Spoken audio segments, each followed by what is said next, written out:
Поранешниот бугарски премиер и лидер на ГЕРБ Бојко Борисов излезе вечерва од притвор откако заврши 24-часовниот временски период во кој беше задржан во полицијата. Видно нервозен, тој даде куса изјава во медиумите, во која однесувањата на владата на премиерот Кирил Петков го оцени како враќање на комунизмот во Бугарија. Брутално, гадно, врнаха ни во комунизмот. Сношти вечераме с децата, влизат цивилни, униформени, поемни лица, разтарушуваха цялата къща. Тихо!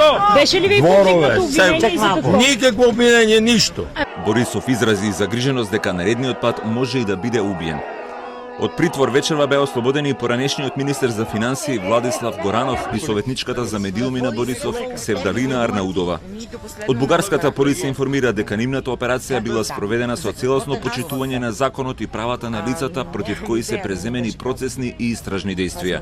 Повеќе десетици симпатизери, речиси целото раководство на ГЕРБ, младинската организација и членови на пратеничката група беа пред зградата на полицијата кога излезе поранешниот премиер на Бугарија.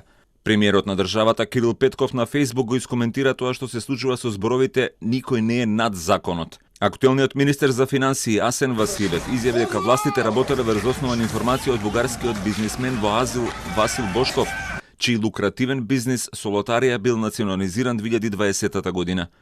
Врз основа на неговите информации, финансиските инспектори собрале докази за неверојатни 280 милиони долари, кои наводно не завршиле во државниот буџет, за што се одговорни Борисов и поранешниот министер за финансии.